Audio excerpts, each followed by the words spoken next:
দেশ বিদেশের খেলাধুলার খবর নিয়ে সাজানো হয়েছে আজকের ইসলামী ব্যাংক দীপ্ত স্পোর্টস। আর আপনাদের সাথে আছি আমি মির্জা শাকেসেব সাকিব। নারী দলের দুই প্রীতি ম্যাচের দ্বিতীয়টিতে আজ সংযুক্ত আরব আমিরাতের বিপক্ষে মাঠে নামবে বাংলাদেশ। সংযুক্ত আরব আমিরাত ফুটবল অ্যাসোসিয়েশনের মাঠে ম্যাচ হবে রাত 10টায়। প্রথম ম্যাচে স্বাগতিকদের বিপক্ষে 3-1 গোলে হেরেছে বাঘিনীরা। দুই ম্যাচের মধ্যে সেটাই ছিল ফিফার স্বীকৃত আন্তর্জাতিক ম্যাচ। আজকের ম্যাচটি তাই প্রীতি ম্যাচ হিসেবে গণ্য হলেও এতে ফিফার সম্পৃক্ততা থাকছে না। তাই কাগজে কলমে আজকের ম্যাচটির গুরুত্ব না থাকলেও বাংলাদেশের নারী ফুটবলারদের কাছে তা গুরুত্বপূর্ণ। নিজেদের ভুলগুলো শুধরে সান্ত্বনার ম্যাচ হিসেবেও জয় নিয়ে ফিরতে চান একেবারে নতুন খেলোয়াড়দের নিয়ে তৈরি দলটি।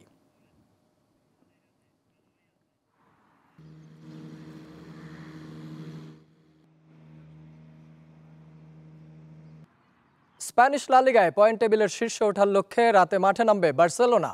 রিয়াল সোসিয়েদাদের বিপক্ষে ম্যাচ শুরু রাত 9:30টায়।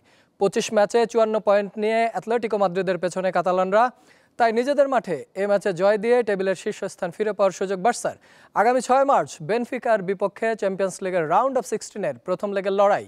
তাই সোসিয়েদাদের বিপক্ষে ম্যাচটাকে প্রস্তুতির মঞ্চ হিসেবে দেখবে হ্যান্সি ফ্লিকের শিষ্যরা। তবে লিগের প্রথম লেগে সোসিয়েদাদের বিপক্ষে 1-0 গোলে হেরেছে ইয়ামাল রাফিনারা।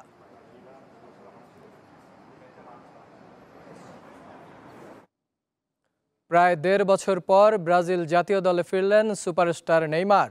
আগামী 21 মার্চ কলম্বিয়া ও 26 মার্চ চিরপ্রতিদ্বন্দ্বী আর্জেন্টিনার বিপক্ষে 2026 বিশ্বকাপ বাছাই পর্বের ম্যাচের জন্য 52 সদস্যের দল ঘোষণা করেছে ব্রাজিল।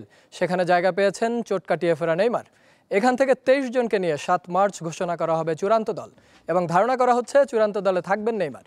সান্তোসের জার্সিতে সবশেষ ম্যাচে 1 গোল ও জোড়া অ্যাসিস্টের পর নেইমার জানান শারীরিকভাবে তিনি এখন পুরো ফিট।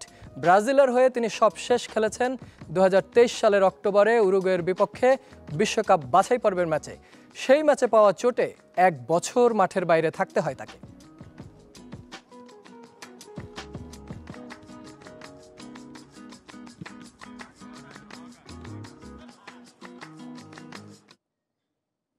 এই ছিল আজকের ইসলামী ব্যাংক দীপ্ত স্পোর্টস। দেশ বিদেশের খেলাধুলার নানা রকম খবর পেতে দীপ্ত স্পোর্টসের সাথেই থাকুন আর চোখ রাখুন দীপ্ত টিভির ডিজিটাল প্ল্যাটফর্মগুলোতে।